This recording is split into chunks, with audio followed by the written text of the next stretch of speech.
Hello and welcome back to In the Kitchen with Matt. I am your host, Matt Taylor. Today, I'm going to show you how to make homemade hot chocolate. Yummy.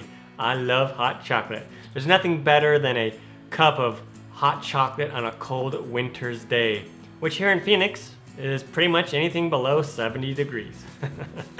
It's really easy to do, simple, everyday ingredients. If I can do it, you can do it. Let's get started. Alright, first of all, there's a variety of different recipes for hot chocolate. I really like this one, but I encourage you to try this first and then make it your own. You might want to use different chocolate. You might omit the sugar or add a little bit more sugar. You might do a different ratio of whole milk to whipping cream. It's totally up to you, but start with this first and then kind of make it your own from there. This is for hot chocolate. Hot cocoa is a little bit different. Hot cocoa will actually use cocoa powder instead of chocolate bars. All right, so what we want to do is we want to take our 1.5 cups of whole milk. You could use any milk if you want, but whole milk I like to use because it just makes it more creamy, the chocolate. And we're going to use 1/2 cup of heavy whipping cream or just whipping cream. All right, let's go ahead and take this over to the stovetop and heat it up. All right, here we are over at the stovetop, and I have the heat set to medium heat. And now I want to add in my 1 tablespoon of sugar. This is 15 grams. We'll just stir that in a little bit. And now we want to just heat up the milk and cream until it's pretty hot, about 180 degrees.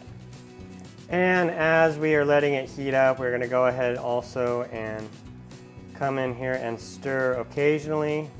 All right, we're right about there, right about 180 degrees. I did check it with the thermometer, but you're going to see these little tiny bubbles on the top and on the sides. And that's pretty much how you know when it's done. And it doesn't have to be exact. You also might get a little bit of a film that develops on the top. Again, it does not have to be exact. So let's go ahead and take this off the burner and back over to the table.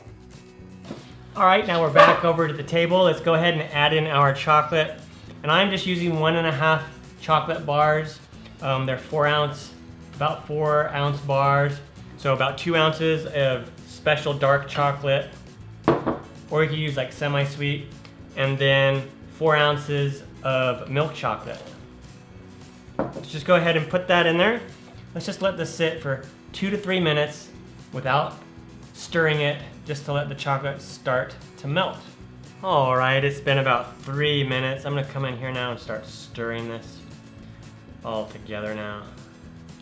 Another thing you can do is you can melt the chocolate separately. Some people do that as well, and then add that together. I mean, if you wanted to melt the chocolate separately, you could just do that in the microwave on bursts of 30 seconds until the chocolate is completely melted. All right, and then because you've been stirring the chocolate, it's gonna cool it down quite a bit, and you might have little tiny specks of chocolate left in there. So what you wanna do now is just go ahead and take it back over to the stove and heat it up again. All right, once our chocolate is heated back up, I'm gonna go ahead and serve it.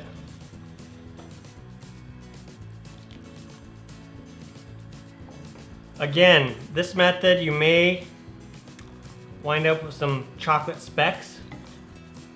So if that happens the first time you do it, the next time just melt your chocolate separately and then combine the two, okay? And then, because I like them, put some little mini marshmallows in there. Yummy homemade hot chocolate. All right, our homemade hot chocolate is done. Turned out fantastic. You can add marshmallows to it. You can add whipped cream to it.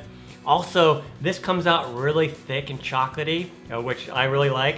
But if you want it to be just a tad thinner and a little bit less chocolatey, then just fill up your cup about 3/4 of the way full with this chocolate, and then just add some more whole milk to it. It'll cool it down a little bit. Also, it'll thin it out a little bit too, because this is really thick, but I love thick chocolate. Also, you may want to add just a tiny bit of vanilla extract during the beginning. That gives it just an extra bit of some flavor. And then I encourage you to make this hot chocolate your own. Play with different chocolate bars, your favorite kind of chocolate bars. Also, play with the ratios of cream to milk if you like, or just do it like this. Really easy to do. I'm Matt Taylor. This has been another episode of In the Kitchen with Matt. Thank you for joining me. As always, if you have any questions, comments, or requests, put them down below and I'll get back to you as soon as I can. Thumbs up, down in the corner, push it. Don't forget to subscribe to my channel and check out my other videos. Take care. Time for me to dive into this. Oh yeah.